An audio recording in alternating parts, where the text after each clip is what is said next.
Welcome back to On the Rise as Canada is set for match day 2 of the Concacaf Gold Cup against Curacao in a great opportunity to continue the momentum and confidence after a 6-0 result against Honduras with one of the most iconic victories in Canadian men's national team history. While on the other hand, Curacao are coming off the back of a very uninspiring 0-0 draw against El Salvador. So this is a great opportunity for Canada and a prime opportunity for Canada to take that win and carry it on and beat Curacao once again. But we're going to break it all down, guys, give you guys my thoughts and predictions ahead of this match, give you guys my predicted lineup and score, of course. Before we do, drop into the comments. Let me know your thoughts, your predicted lineup and score. Smash that like button and drop a sub as we move closer to 700 subscribers. But this is a very exciting opportunity for the Canadian men's national team, who are playing a side they have never lost to.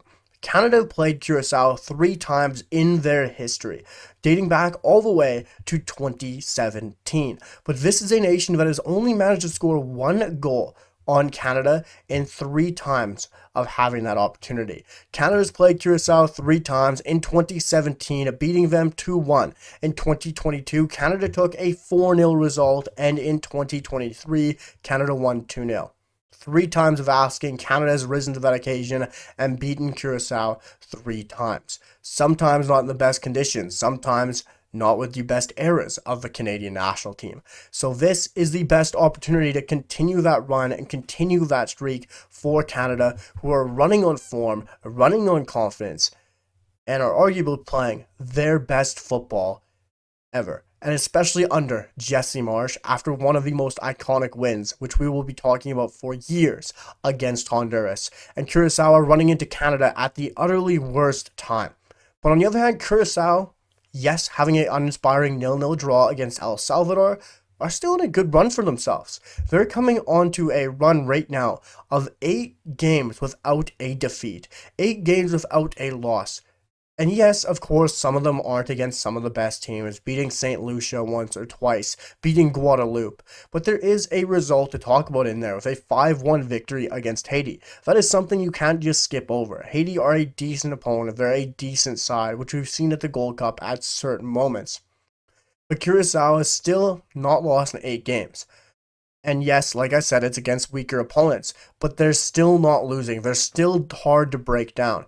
And that has been shown throughout these past 8 games. And they're going to sit in that low block. They're going to ask Canada, can you break us down? Can you knock that door down? Can you beat us with the ball at your feet? And it's going to be a big question to ask for this Canadian men's national team, but they just answered that against Honduras. A huge question that we've had of Canada, can they break down that low block? And they did it very well against Honduras. Very nice, intricate passing, very smart passes, using the dribble, and also the set pieces, which were sublime. And if Canada can continue to play like how they did against Honduras, Curacao will be no problem to Canada at all. And they should be able to come with a very convincing win once again. And yes, Curacao has some decent players with Juninho and Leandro Bacuna, with Jurgen Locadia, with players playing across some teams across the Eredivisie and the Netherlands. But this side shouldn't be a problem for Canada. Now that Canada has answered the question of, can you break down that low block? And against a side in Honduras that was going to have a good back line, that was going to be very disciplined, Canada answered that question. So now they're going to have to go to Curacao, play a weaker nation, no offense to Curacao, but they're not as strong as Honduras are on paper, and break them down. And it's something Canada has been able to do in the past. And riding that momentum, riding that confidence, if Canada can play how they did with those intricate passes, with those very good dribbling, with the great runs in behind from Tawny, from Jonathan, from Richie, from Tajon Buchanan, this game could be another blowout. It could be a very convincing win again. And I really think it could be. This is a good Canadian side, running on very good form. And a Curacao side that are coming into this game in a must-win attitude and a must-get-a-result attitude, because it was a game against El Salvador that El Salvador and Curacao both had to go out and win. Both had to win to give themselves a decent chance at advancing out of this group behind Canada and finishing second. Now it's a very sticky position for El Salvador, for Curacao, and for Honduras, because all three of those sides are in a difficult position, especially with Curacao running into and playing Canada on very hot form. But looking at the lineup and thinking about what might change, what to expect for this game, I expect a lot of changes to some extent. There's going to be some key changes, but one thing that's very exciting is what Jesse Marsch has said. He has come out saying Derek Cornelius won't be available. He's still dealing with that injury. But what is more exciting is Alistair Johnston has returned to the squad, and Ismail Kone will be involved. Derek Cornelius is still healing. He's still recovering from his lower body injury, and I do expect him to be back in this tournament at some point and soon enough, and hopefully for El Salvador, which is very exciting to see if Derek Cornelius gets to start next to Luke DeFougerolles, which would be a huge addition later on in this tournament. And Alistair Johnston, having him back in the squad, having him back on the bench, and hopefully getting some minutes later in the game, is a huge boost to him just getting back involved, is a huge boost to have someone with his leadership, his experience in a tournament, whether a player who's played in the Champions League, a player who's won trophies, and been with Canada deep into tournaments, having Alistair Johnston back on the bench is a major addition. On the other hand, Ismail Kone is now available. Will he start? I do believe so, and we will get into that in the midfield. We're going to start with the goalkeeper because I do expect a change. Jesse Marsch did say this is still an open battle for that number one spot. I really believe he will give Max the opportunity. Maxime Crepeau, for me, will get the start against Curacao. Nothing against Dane St. Clair, nothing against Maxime Crepeau. They're both incredible goalkeepers, very good options for this Canadian men's national team, and you can't go wrong either way. Toss their names into a hat, close your eyes, pick one out, and you're happy. It doesn't matter whoever you choose there, you're gonna be right. So I got Maxime Crepeau starting against Curacao. I don't see it being a problem either way, and I just think it's a great opportunity to see what Max can give you, what Dane can give you, and hopefully from there, Jesse then decides who his number one goalkeeper is for the rest of the tournament, because you, of course, can't flip and flop in the knockout stages. But moving on to the back line, guys, from right to left, it is Nico Seeger. It is Luke DeFougerolles, it is Joel Waterman, and it is Zorhan Bassong. For me, guys, I'm going with an almost unchanged back line, only changing that left back position. I think there's going to be a little bit of rotation, a little bit of a tweak in this back line. I expect it to be Derek Cornelius, but with him still out, Joel Waterman has to get the start at left center back. He played very well when called upon, especially aerial-wise. Luke DeFougerolles speaks for himself. An incredible performance against Honduras. Very calm, very composed on the ball, and playing some intricate passes as well out of the back line. And Nico Seeger, his performance speaks for itself.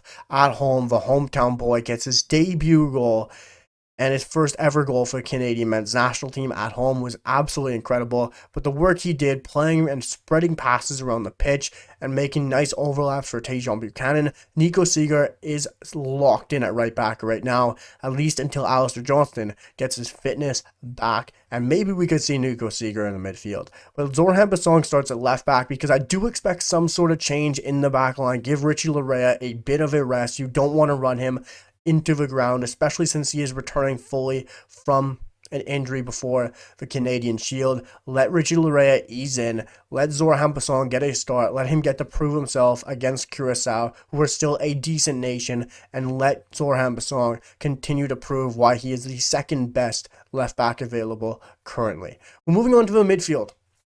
A very exciting midfield that Canada is currently building on depth, on form, and we're going to go right to left again, and I'm going to go Tajon Buchanan, Mathieu Choinière, Ismail Kone, and Jacob Schaffelberg. I expected a little bit of a change. I expect a little bit of a flip-flop in the midfield, and what we're finding out is Mathieu Choinière is the backup, is the cover for Stefan Eustaquio, and his dead balls, his set pieces, you can't replace right now. They were immense. They were incredible. They were on a dime and pinpoint in that game against Honduras. And yes, some of that has to go to the new set piece coach, where the runs are being made to the right points. The the delivery doesn't have to be as accurate because the runs are to perfection. When you have players like Tony Oluwase, who's 6'2", you have players like Derek Cornelius who will be returning. You have a 6'5" Promise David. You have some huge targets, and if they're making the right proper runs, Matthew Choinière has the easy job of just being able to pick them out. And I think he deserves to start, and I think he will start because he is the Stefan Eustaquio replacement at the 6, at the holding midfield role, and especially of how good Matthew Choinière played in that first game. Next to him, it has to be Ismail Kone, for Jesse Marsch already saying he will be starting, he will be available. Ismail Kone is the lock on to start for me next to Matthew Choinière. I'd love to see Nathan Saliba start once again and continue his form, continue to prove himself, but I wouldn't be surprised if Ismail Kone goes 45, 60 minutes, and then we see Nathan Saliba from there, and then he gets that opportunity as well. So I do think at the heart of the midfield, it will be Ismail Kone, it will be Mathieu Choinière. At right midfield, it has to be Tajon Buchanan. Yes, it could be Ali Ahmed, and he could get his chance, but it has to be Tajon Buchanan. You run Tajon Buchanan as long as he's fit, as long as there's nothing underlying injuries or any concern with his fitness, you play him. He's on confidence. He looks like one of the best Canadian players right now and a true lock in this lineup. On the left, you give Jaden Nelson a bit of a rest. You let Jacob Schaffelberg have his run and give him his opportunity against Curacao. But moving up to the front line, the two strikers, the two number 9s. I'm going to go Jonathan David and Promise David. This is the one I really want to see. I want to see it in a competitive fixture. Yes, we saw it at the Canadian Shield, but we have to see it at the Gold Cup.